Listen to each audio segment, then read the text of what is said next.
मुजफ्फरनगर में कांस्टेबल की गोली से मृत शिक्षक धर्मेंद्र यादव का शव मंगलवार को 40 घंटे बाद कंदवा स्थित टीचर्स कॉलोनी में पहुंचा, जिसके बाद मृत शिक्षक के आवास पर कोहराम मचा हुआ है। धर्मेंद्र के परिजनों का रो रो कर बुरा हाल है। धर्मेंद्र की पत्नी और मां शव को देखते ही बेसुध हो गए। मृतक का शव उसके घर पहुंचने पर जिलाधिकारी भी पहुंचे, जिन्हें देखकर परिजन दहाड़े मारकर रोने लगे। परिजनों ने जिलाधिकारी एस राजलिंगम से मृतक के भाई जितेंद्र को नौकरी व पत्नी को पेंशन देने की मांग की है। उनका कहना है कि जब तक मांगे पूरी नहीं होंगी वो अंतिम संस्कार नहीं करेंगे। काशी हिंदू विश्वविद्यालय स्थित परीक्षा नियंत्रक कार्यालय के सामने पीएचडी शोध परीक्षा में अनियमितता को लेकर छात्रों का धरना 5वें दिन भी जारी रहा। इस बीच छात्रों ने मंगलवार को गौरी गणेश की प्राण प्रतिष्ठा कर माइक लगाकर सुंदरकांड का पाठ करने लगे। इसी बीच छात्रों का कार्यक्रम देख प्रोक्टोरियल बोर्ड के अधिकारी भी वहां पहुंचे और उन्होंने स्पीकर को स्वयं हटाते हुए कार्यक्रम को बंद करा दिया। छात्रों का आरोप है कि उन्हें सुंदरकांड का पाठ करने से रोका गया है। कंट्रोलर ऑफिस के बाहर पीएचडी अनियमितता को लेके आज हम लोगों ने एक छोटा सा वो किया कि हम लोग हनुमान वो जो है सुंदरकांड पढ़ के तुलसी द्वारा रचित अपना विरोध स्थापित करेंगे, प्रतिकार स्थापित करेंगे। हम लोग करीब 24-25 दोहा पढ़ चुके थे। आप मीडिया महोदय जब आए तो देख रहे थे, हम लोग अपने अंदाज में वहाँ गणेश गौरी का प्राण प्रतिष्ठा करके और पढ़ रहे थे। अचानक एक प्रोक्टोरियल बोर्ड की टीम आई, जिसमें उनका वो बाल चढ़ा हुआ है, मुक्त कलम खोसे में, उन प्रोफेसर का नाम नहीं जानता वो कौन है। हम लोग माइक लगाए थे, छोटी सी माइक, आप देख सकते हैं, जिसकी आवाज़ बस हम तक ही, और वो मेरा धर्म प्रचार का माध्यम है और मुझे स्वतंत्रता है, धार्मिक स्वतंत्रता के अनुकूल, कि मैं अपने धर्म का प्रचार करूं। और हम लोग चुपचाप यहीं पढ़ रहे थे, चूँकि मैं हिंदी का विद्यार्थी हूं और ये रामचरितमानस से लेकर और तुलसी हमारे सिलेबस की चीज़ है।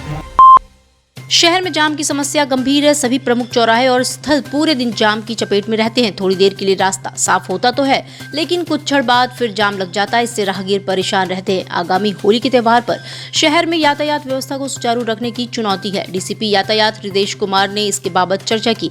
उन्होंने वाहन चालकों से यातायात नियमों के पालन की अपील की है। काफी उपाय किए हैं, उनसे स्थिति कमोबेश सुधरी है, लेकिन फिर भी जो पुराना हमारा वाराणसी शहर है, शहर के चौराहे, शहर की सड़कें सक्रिय है।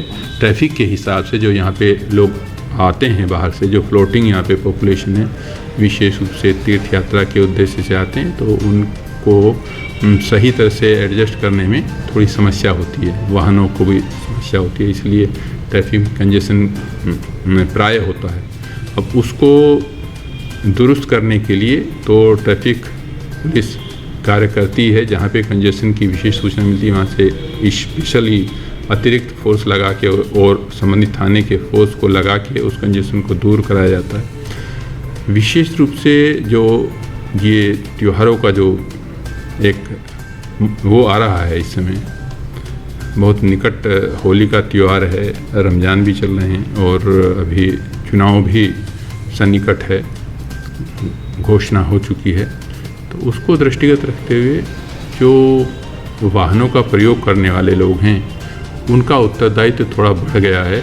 आपके माध्यम से मैं उनसे अपील करना चाहूँगा कि ये ट्रैफिक के जो नियम हैं उनका पालन करेंगे।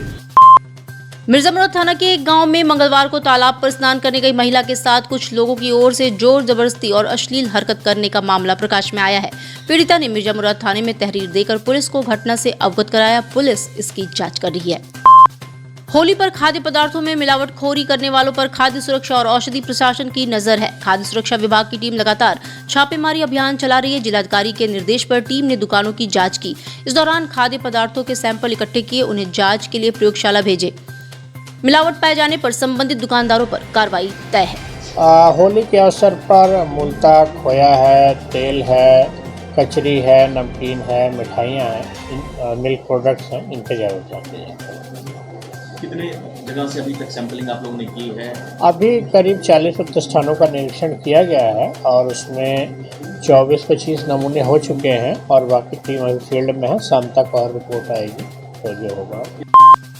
होली पर यात्रियों की भीड़ को देखते हुए रोडवेज 160 अतिरिक्त बसों का संचालन करेगा। 22 मार्च से 1 अप्रैल तक दिल्ली समेत पूर्वांचल के विभिन्न रूटों पर बसें दौड़ेंगी, ताकि लोगों को त्योहार मनाने के लिए उनके घर पहुंचने में सहूलियत हो। इसको लेकर रोडवेज प्रशासन ने चालकों, परिचालकों व कर्मचारियों की छुट्टियां इस अवधि तक के लिए रद्द कर दी है। मणिकर्णिका घाट एवं हरिश्चंद्र घाट पर रखी गई बेतरतीब लकड़ियों को व्यवस्थित किया जाएगा, जिससे इन घाटों की खूबसूरती और भी ज्यादा दिखेगी। इस संबंध में नगर निगम वाराणसी में मंगलवार को अपर नगर आयुक्त राजीव कुमार राय की अध्यक्षता में मणिकर्णिका घाट के लकड़ी व्यवसायियों के साथ बैठक की गई। बैठक में अपर नगर आयुक्त के द्वारा लकड़ी व्यवसायियों को निर्देशित किया गया कि उनके द्वारा घाट पर जो बेतरतीब लकड़ियां रखी गई हैं उसे तत्काल हटा दे। किसी भी दशा में सीढ़ियों पर लकड़ी नहीं रखी जाएगी। रंगभरी एकादशी के पावन पर्व पर महाशमशान हरिश्चंद्र घाट पर मसारी की होली का आयोजन बुधवार को किया गया है। इसके साथ मसाननाथ की शोभा यात्रा निकाली जाएगी।